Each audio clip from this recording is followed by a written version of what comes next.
Com amagar un lleó per Nadal, de Helen Stevens. Era la vigília de Nadal i l'Iris i la seva família estaven a punt de viatjar per visitar la tieta Sara. L'Iris estava tan emocionada. «T'encantarà el Nadal», va dir el seu lleó. El lleó vivia amb l'Iris des que havia arribat al poble i tots els veïns se l'estimaven molt. Però el pare i la mare van dir que el lleó s'havia de quedar a casa. «No pots portar un lleó al tren», va dir la mare. «La gent del poble de la tieta Sara s'espantaria», va afegir el pare. «No, si l'amaguem», va dir l'Iris. El va provar d'encabir dins de la maleta, però el lleó era massa gros. El va intentar embolicar amb paper de regal, però era massa complicat. Fins i tot li va posar tot de guarniments, però no va funcionar. «Pobre lleó», va dir l'Iris, «se sentirà tan sol». «No preocupis, segurament dormirà tota l'estona», va dir el pare. «I et pots endur el lleó de joguina perquè et faci companyia», va proposar la mare. Però l'Iris estava trista, no suportava separar-se del seu lleó. Al lleó no li va agradar gens veure l'Iris tan disgustada. Així que quan la família va enfilar cap a l'estació del tren, els va seguir. Ningú no el va descobrir quan es va escolar dins del tren i es va amagar entre l'equipatge. L'Iris mirava per la finestra tota moixa. El lleó es moria de ganes de consolar-la. Però abans que se n'adonés, el balanceig del tren va fer que es quedés adormit. El lleó encara dormia com un tronc quan la família va arribar a l'estació i va baixar del tren. La tieta Sara era allà per rebre'ls. «Bon Nadal, Iris!», va exclamar, però l'Iris no estava gaire contenta. No podia deixar de pensar en el lleó, allà, tot sol a casa.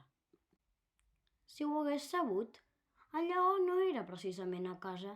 Encara era al tren i s'allunyava, mentre es feia de nit. Quan el lleó es va despertar, estava ben despistat. El tren s'havia aturat i tot era molt fosc i silenciós. On era la gent? Va desenfilar-se del seu amagatall i va sortir a poc a fora. Va buscar l'Iris per tot arreu, però no hi havia ningú. L'havia de trobar, però cap a on havia d'anar? El lleó es va girar i va mirar les vies del tren. Arribaria fins on era l'Iris i la seguia? Hi havia un bon tou de neu, però va anar fent una passa rere l'altra fins que va veure un poble! A la plaça Major hi havia un gran arbre guarnit amb llums de colors i un munt de gent cantant al voltant. El 25 de desembre, fum, fum, fum. I si l'Iris era entre ells? El lleó s'hi va acostar més. Es va posar un barret i es va barrejar amb la gent, però quan va començar a cantar li va sortir un... «Un lleó!», van cridar tots alhora. I el van començar a perseguir llançant-li boles de neu. Per sort, els lleons corren molt de pressa. I també són bons amagant-se dalt dels arbres. Quan tots van passar de llarg, el lleó es va fixar en una cosa que hi havia dalt d'una finestra. Semblava el lleó de joguina de l'Iris. I si aquella era la casa de la tieta Sara? Se'n volia assegurar, però com ho podria fer sense que tothom es despertés? I just en aquell moment, el lleó va veure una cosa molt divertida.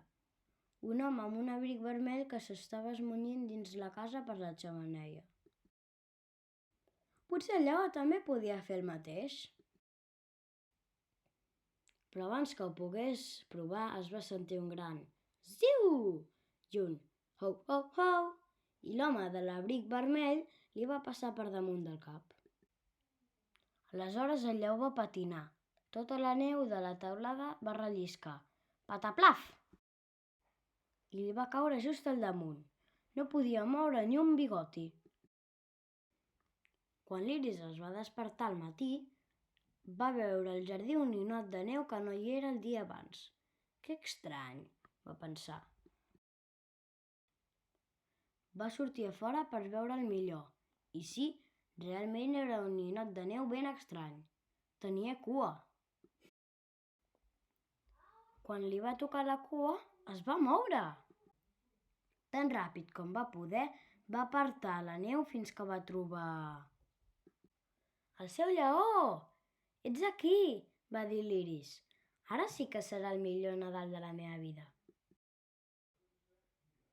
I sí que ho va ser, malgrat que el lleó es cruspís el sopar de tots. No passa res, va dir l'Iris.